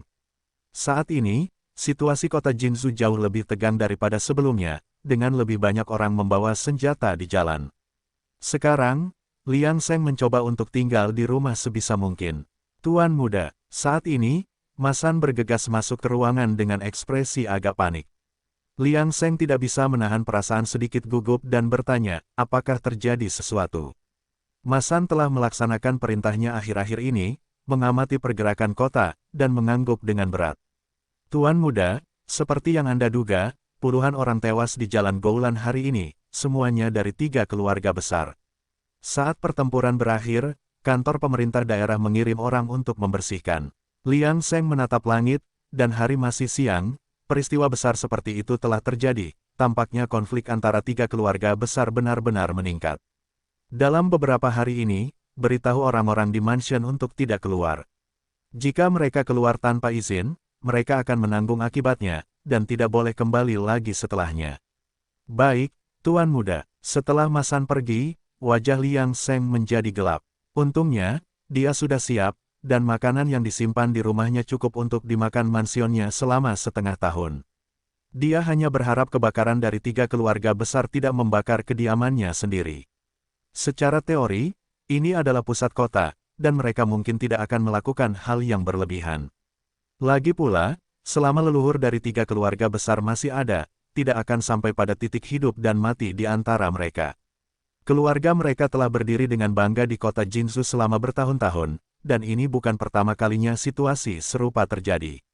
Namun, kekacauan awal pasti akan terjadi, tetapi tidak jelas berapa lama itu akan berlangsung dan seberapa besar kekacauan itu. Namun, 3 keluarga besar seharusnya tidak berani keluar semua. Hanya karena kantor pemerintah daerah tampak agak tidak berguna, tidak berarti bahwa dinasti Dayan tidak berguna. Ketika 3 keluarga besar benar-benar mulai bertarung sampai mati, pemerintah akan turun tangan untuk menyelesaikannya. Kekuatan pengadilan dan kantor pemerintah selalu yang terkuat. Namun, juga senang melihat keluarga seni bela diri bertarung dan saling melemahkan. Jika keluarga di bawah langit benar-benar bersatu, pengadilan dan pemerintah pasti sudah menghunus pisau mereka sejak lama, Lagi pula, berdirinya dinasti Dayan berlandaskan pada pemusnahan 7 aliran bela diri terhebat pada masa itu, sehingga terbentuklah sebuah dinasti yang bersatu. Semoga saja tidak terjadi apa-apa, karena semenjak konflik mendadak antara ketiga keluarga ini, sudah lama dia tidak pergi ke gedung Yichun untuk mendengarkan musik di rumah bordil. Sungguh hari-hari yang menyebalkan bagi sebuah keluarga. Malam, pada saat ini, Liang Seng tidak seperti biasanya berkultivasi karena langit malam di tenggara kota Jinzhou terbakar, asap tebal memenuhi udara dan bentrokan pertempuran dapat terdengar. Dalam keadaan seperti itu, tidak mungkin Liang Seng dapat menetap untuk berkultivasi, dia bahkan merasakan kecemasan yang tidak dapat dijelaskan. Untuk beberapa alasan, dia memiliki intuisi bahwa malam ini tidak akan damai, akar dari kegelisahan ini adalah kekuatannya yang tidak memadai. Jika kekuatannya cukup kuat untuk menghadapi keadaan darurat dengan tenang, apakah dia akan merasa seperti ini? Meskipun demikian, Liang Seng tidak terlalu cemas, bagaimanapun juga, waktu ada di pihaknya, dia yakin bahwa bahkan seorang Master 9 lapis pasca Natal tidak akan hidup selama dia. Selama dia berhati-hati dan bijaksana, akan tiba saatnya dia dapat menghadapi situasi apapun tanpa rasa takut. Meskipun kemajuan kultivasinya lambat, pembalikan lapisan ke-10 keterampilan umur panjang untuk mengolah metode kultivasi kesehatan lainnya telah menggandakan usahanya. Terlebih lagi, tidak sulit untuk mengolah metode kultivasi kesehatan, orang biasa dapat melakukannya dengan santai, hanya menemui hambatan dalam kultivasi mereka. Tetapi ini bukan masalah bagi Liang Seng, di bawah bakat kebodohan yang tidak bersalah, tidak ada hambatan untuk semua teknik di dunia, dan dia hanya perlu berkultivasi dengan tertib. Pada saat ini, panel atribut Liang Seng telah berubah dibandingkan sebelumnya. Nama, Liang Seng, usia, 26. Bakat, kebodohan yang tidak bersalah kelas atas. Teknik, teknik naga emas lapisan ke-5 keterampilan umur panjang, lapisan ke-10 teknik kultivasi umur lainnya, lapisan ke-4 terlalu banyak teknik, dihilangkan. Alam, seniman bela diri lapisan ke-5 pasca Natal, 60%. Perkembangan yang paling mengejutkan bukanlah kemajuan yang memuaskan dari metode kultivasi kesehatannya, tetapi Liang Seng akhirnya mengolah lapisan ke-5 dari teknik naga emas unik keluarga Liang. Artinya, sekarang dia memiliki kekuatan nyata dari 5 lapis pasca Natal, bukan hanya kekuatan rata-rata dari teknik kesehatan yang membentuk 5 lapis pasca Natal. Di halaman, para pelayan dan penjaga seperti Ma San juga tetap terjaga. Di bawah pengaturan Liang Seng, mereka bergiliran berpatroli, memastikan keselamatan. Setelah lebih dari 1 jam, suara pertempuran di tenggara akhirnya mulai mereda. Liang Seng menghela napas lega. Tampaknya situasinya masih bisa dikendalikan. Namun, mengingat skala besar dari peristiwa malam ini, kantor pemerintah daerah mungkin akan mengumpulkan ketiga keluarga untuk sebuah konferensi. Sekarang, ketiga keluarga itu pasti sudah menentukan pemenangnya. Kalau tidak, pertempuran di tenggara tidak akan berhenti. Saat memikirkan ini, Liang Seng tidak bisa menahan napas lega, tetapi dia tetap memerintahkan Ma San untuk ekstra hati-hati malam ini dan tidak menurunkan kewaspadaan mereka. Lagi pula, ada terlalu banyak cerita tentang mereka yang gugur sebelum fajar. Dia tidak akan mengendurkan kewaspadaannya dan membuat kesalahan sebelum kerusuhan mereda.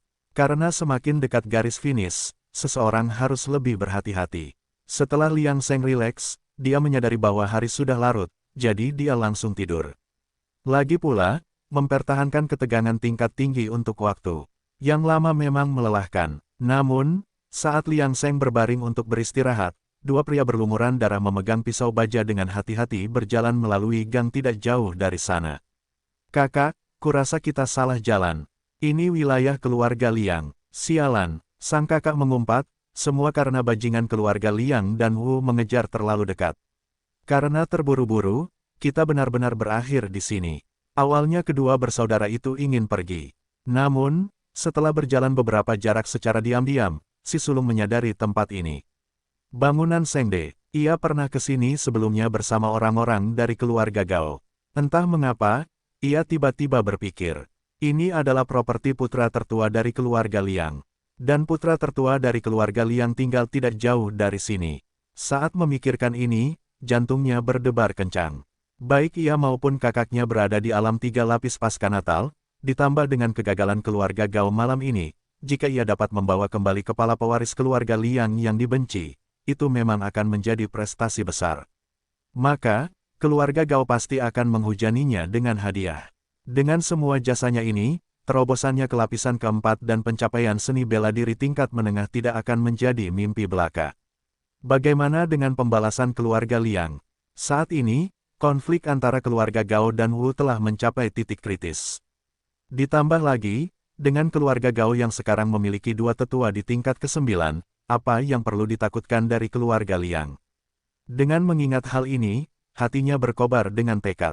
Dia langsung meraih adik laki-lakinya dan menyusun rencananya.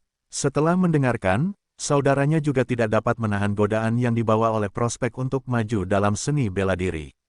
Lagi pula, seniman bela diri mana yang dapat menolaknya? Terlebih lagi, mereka berhadapan dengan sampah Liang yang dibenci dan diabaikan. Bagaimana mungkin dia bisa lolos dari serangan mendadak mereka? Sekarang setelah mereka mengambil keputusan, keduanya tidak membuang waktu, dan di bawah sinar bulan, mereka mengatur arah menuju rumah Liang Seng. Meskipun mereka hanya berada di alam 3 lapis pasca Natal, pengalaman bertempur mereka sangat kaya, itulah satu-satunya cara agar mereka dapat mencapai titik ini. Ketika mereka hampir sampai di rumah Liang Seng, mereka tidak dapat menahan diri untuk tidak mengerutkan kening. Masan dan yang lainnya, mengikuti perintah Liang Seng, masih terus berpatroli. Awalnya, kedua bersaudara itu agak ragu-ragu, tetapi setelah mengamati sejenak, mereka tidak dapat menahan diri untuk tidak menjilati bibir mereka dengan penuh harap. Seperti yang diharapkan dari sampah yang diabaikan keluarga Liang, hanya ada satu penjaga alam 3 lapis pasca Natal, dan sisanya hanyalah sampah alam pasca Natal tingkat kedua. Setelah bekerja sama, keduanya memiliki pemahaman yang sempurna satu sama lain. Pada saat ini, mereka saling bertukar pandang, yang lebih tua membuat gerakan tangan dan mereka berdua dengan hati-hati menyusup ke rumah besar itu. Mereka tidak berencana untuk masuk dengan paksa, meskipun mereka yakin dapat menghadapi para penjaga. Mengapa membuat masalah ketika mereka dapat menghindari memberi tahu mereka? Seperti bayangan, keduanya meluncur di sepanjang sudut dinding, dengan cepat mencapai halaman belakang, dan dengan penyelidikan yang hati-hati, mereka perlahan-lahan mendekati Liang Seng. Pada saat ini, Liang Seng, yang tertidur lelap, tiba-tiba tersentak bangun. Aura pembunuh. Setiap seniman bela diri memiliki indera persepsinya sendiri. Semakin tinggi alam mereka, semakin kuat persepsi mereka. Namun, pada saat ini, Liang Seng memaksa dirinya untuk tetap tenang, tidak membuat gerakan yang berarti. Namun, tangannya dengan hati-hati meraih pisau. Di samping tempat tidurnya, musuh belum muncul, jadi tanpa mengetahui kemampuan musuh, bagaimana dia bisa bertindak gegabah dan berpotensi membuat musuh waspada. Dua pembunuh bayaran dari keluarga Gao telah memastikan kamar Liang Seng dan dengan lembut masuk dari jendela tanpa membuat suara apapun. Benar-benar sampah keluarga Liang. Menggunakan cahaya bulan yang menyaring melalui jendela, mereka melihat Liang Seng tertidur, tidak bergerak sama sekali, sehingga mereka menjadi rileks. Analisis mereka mengungkapkan bahwa Liang Seng hanya berada di alam kedua pasca Natal dan tidak menimbulkan ancaman bagi mereka. Sambil bersantai, mereka juga merasa agak kesal. Kalau bukan karena kelahirannya yang bergengsi, sampah ini bahkan tidak akan mencapai alam kedua pasca Natal.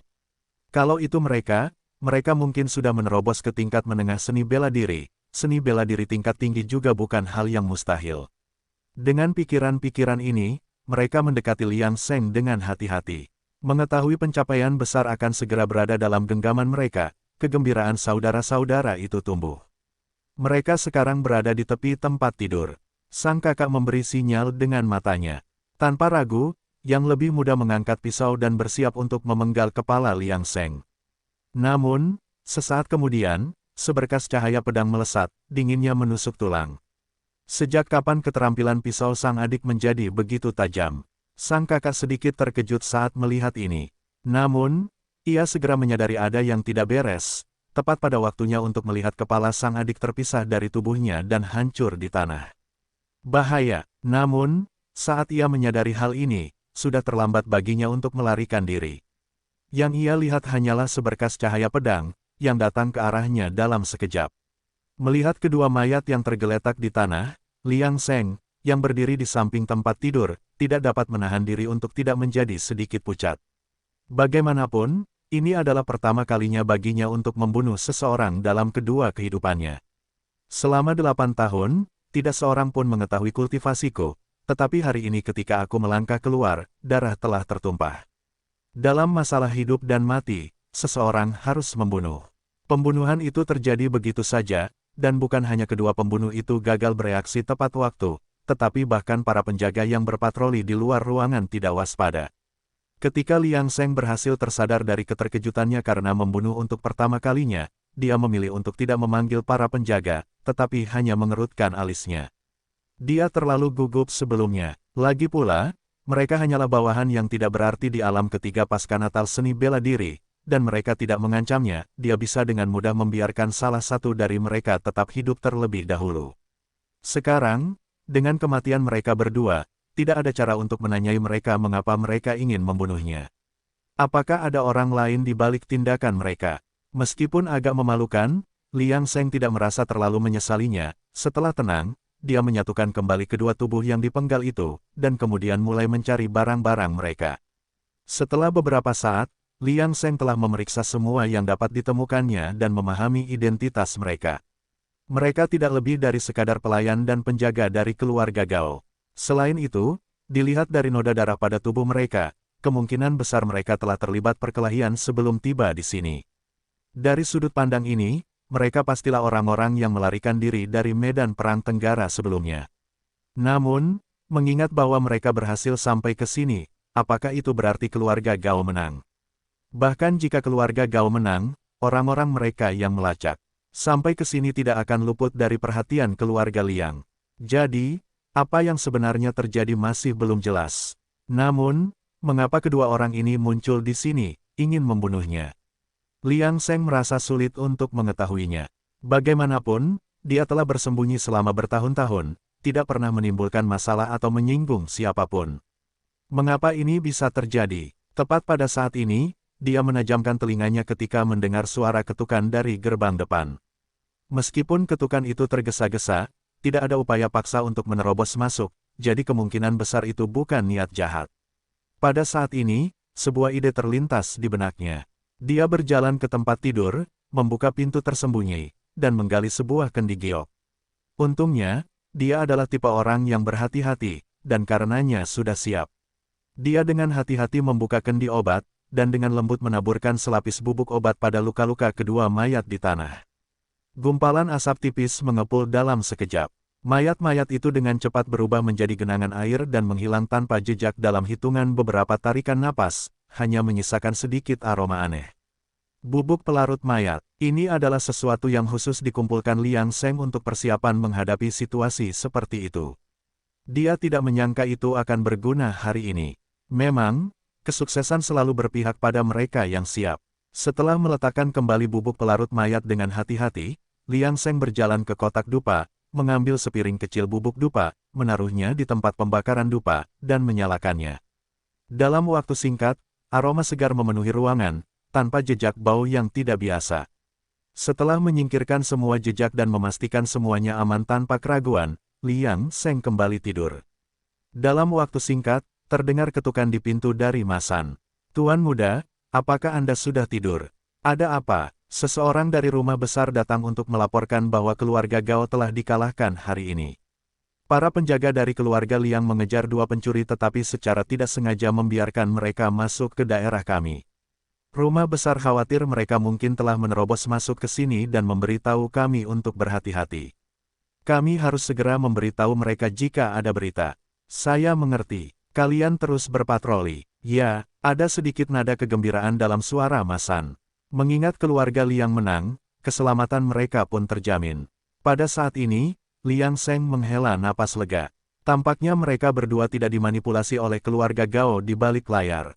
Dia punya gambaran kasar tentang situasinya. Kedua pelayan keluarga Gao mungkin bertindak sendiri untuk membuat nama bagi diri mereka sendiri dengan membunuhnya, orang yang tidak berguna, untuk mendapatkan imbalan. Sayangnya, dia bukanlah orang yang benar-benar tidak berguna seperti yang mereka kira. Begitu Liang Seng mengetahui sebab dan akibat dari semuanya, dia akhirnya rileks dan tertidur hingga pagi. Kekacauan di kota Jinzhou telah dipadamkan, tetapi Liang Seng tetap memilih untuk tidak keluar keesokan harinya. Tidak pernah salah untuk bersikap ekstra hati-hati. Namun, Masan dikirim olehnya untuk mengumpulkan informasi dan belum kembali hingga siang hari. Namun, orang-orang perlahan mulai masuk dan keluar dari rumah besarnya dan gedung Sengde sekali lagi. Situasi tampaknya telah sepenuhnya terkendali. Sore harinya, Masan kembali dengan ekspresi muram. Sekali lihat, siapapun akan tahu bahwa dia sedang dalam suasana hati yang buruk. Liang Seng tetap tidak tergerak, menyesap tehnya sebelum bertanya berita apa yang telah dia kumpulkan. Tuan muda, saat fajar menyingsing, kepala keluarga kami, bersama dengan kepala keluarga Gao dan Wu, telah dipanggil ke kantor pemerintah daerah. Mereka telah berbicara, sepanjang pagi. Saya bergegas kembali untuk melapor segera setelah mendengar hasilnya, juga melewatkan makan. Melihat tidak ada reaksi dari Liang Seng, Masan hanya bisa melanjutkan laporannya. Tadi malam, dalam pertempuran besar di Jalan Tenggara, ketiga keluarga kita mengirim hampir semua pasukan elit mereka. Keluarga Gao membanggakan 2 orang di alam ke-9, namun tadi malam leluhur keluarga Liang kita dan leluhur keluarga Wu secara pribadi pergi ke rumah Gao untuk minum teh, yang secara efektif menyangkal kesempatan para tetua dan kepala keluarga Gao untuk membantu di medan perang. Keluarga Liang dan keluarga Wu telah mencapai kemenangan yang signifikan tadi malam. Hari ini, pemerintah daerah bergerak untuk memediasi perdamaian, yang disetujui ketiga keluarga untuk tidak terlibat dalam perselisihan lagi. Keluarga Gao ditugaskan untuk memperbaiki kerusakan di Jalan Tenggara. Pada titik ini, Masan tampak tidak senang. Namun, keluarga Liang dan Wu kita harus memberi kompensasi kepada keluarga Gao. Tuan muda, dapatkah Anda memahami ini?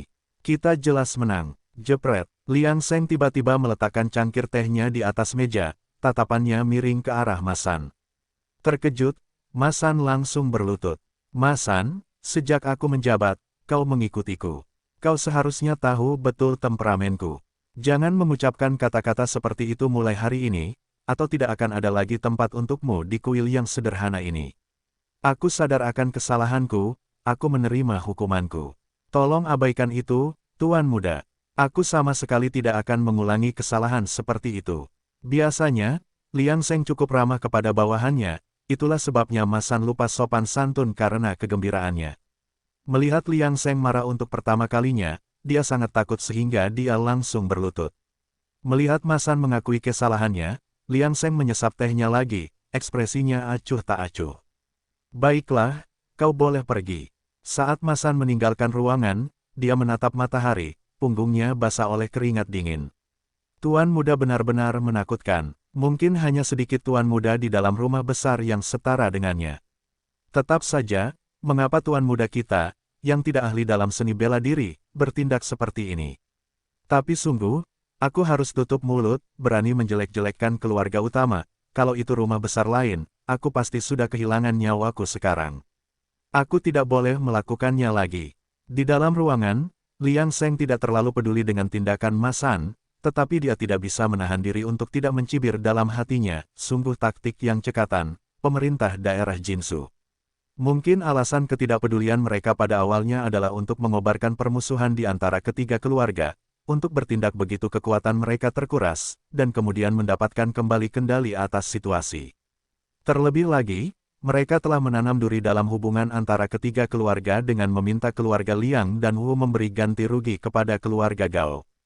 Hal ini dilakukan untuk memastikan kolaborasi berkelanjutan antara kedua keluarga melawan keluarga Gao dengan 2 individu alam ke-9. Taktik ini memang cerdik. Liang Seng mengira ia telah melihat situasi terkini di kota Jinsu. Namun setelah Liang Qiang berkunjung, ia menyadari bahwa ia terlalu naif. Liang Qiang datang untuk mengingatkan Liang Seng agar melanjutkan hidup seperti biasa dan tidak bersikap hati-hati seperti sebelumnya. Karena Liang Seng memiliki hubungan yang baik dengan Liang Qiang, ia dengan santai mengeluhkan tindakan tidak adil dari pemerintah daerah. Ekspresinya hampir sama dengan Masan, yang sebelumnya tidak puas. Namun Liang Qiang menepuk bahu Liang Seng, tidak dapat menahan diri. Senger, jangan merasa tidak senang. Ini adalah tindakan yang disetujui secara diam-diam oleh ketiga keluarga kita. Pengadilan dan pemerintah tidak menginginkan keharmonisan antara keluarga kita. Kita harus membuat mereka percaya bahwa semuanya terkendali. Hah, kalau begitu, menurutmu mengapa leluhur kita dan tetua keluarga Gao hanya minum teh di pintu masuk rumah besar Gao, alih-alih berkelahi? Apakah kamu tidak memperhatikan bahwa perkelahian di Jalan Tenggara tampak sengit, namun tidak ada keturunan dari cabang samping dari 3 keluarga kita yang terluka atau terbunuh. Jadi maksudmu, Liang Qiang memberi isyarat kepada Liang Seng untuk berhenti berbicara dengan matanya, hanya membiarkan senyum samar bermain di sudut mulutnya. Liang Seng mengutuk dirinya sendiri dalam hati, menyadari kenaifannya sendiri. 3 keluarga bela diri utama kota Jinzhou telah berdiri tegak dan pantang menyerah selama berabad-abad, ada alasan untuk umur panjang mereka. Mereka semua adalah rubah tua yang licik. Rumah besar Liang Seng. Setelah mengingatkan Liang Seng, Liang Qiang langsung membawanya ke gedung Yichun. Pria ini juga cukup keras kepala, dan telah dikekang di rumah selama periode waktu ini.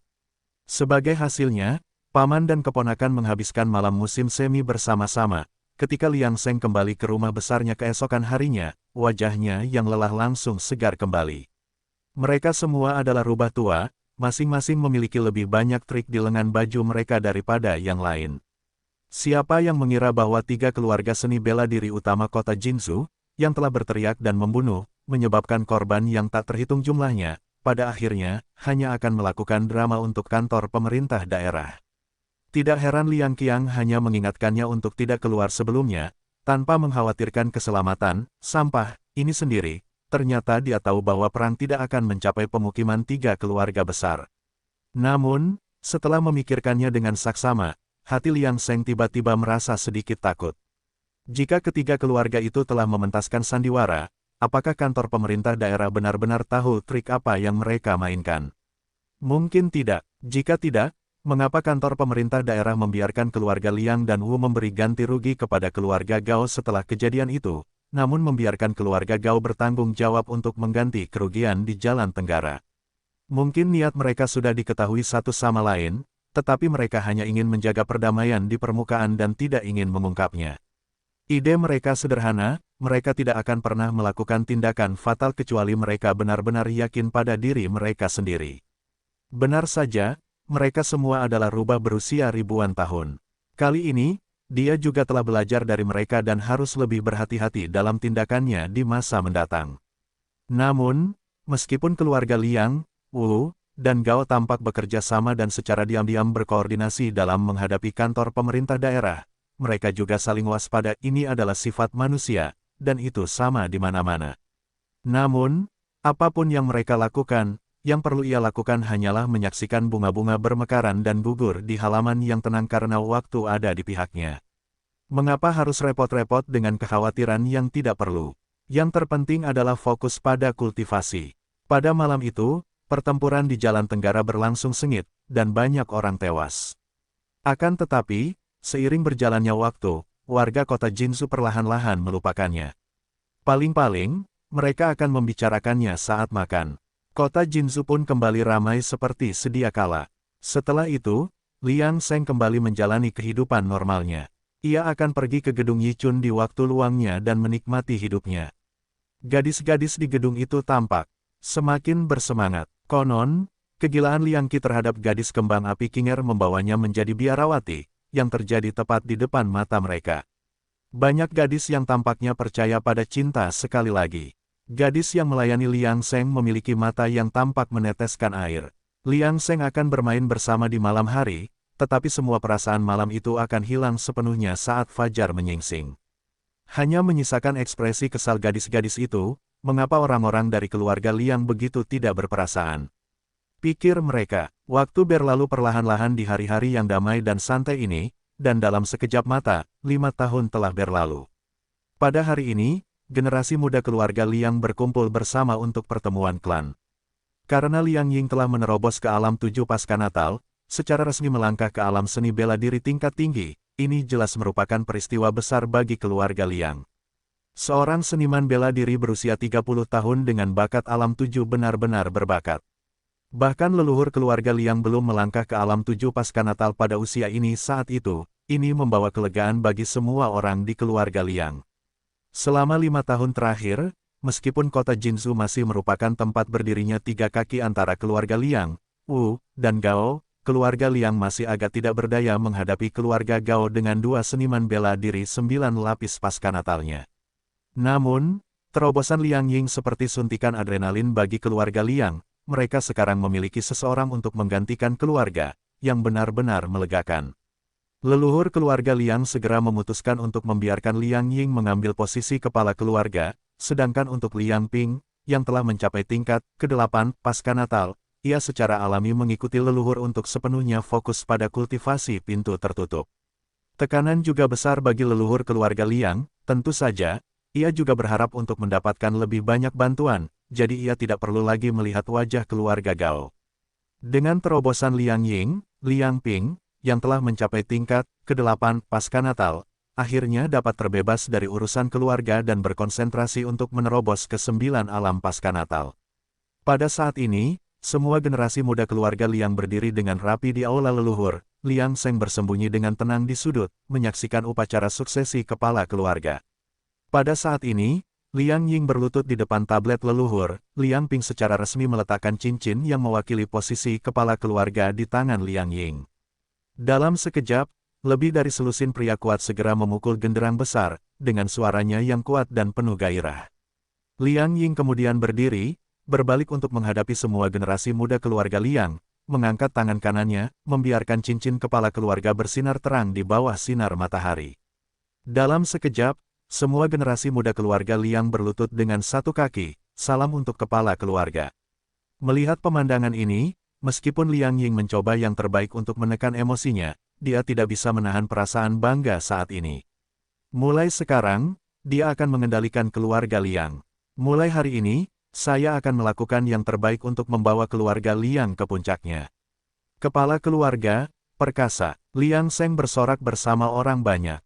Dia memperhatikan Liang Ying di bawah sinar matahari tanpa banyak emosi, berpikir dalam hati bahwa tidak peduli betapa mulianya Liang Ying saat ini, dia pada akhirnya akan berakhir seperti orang lain, terkubur di bawah tanah.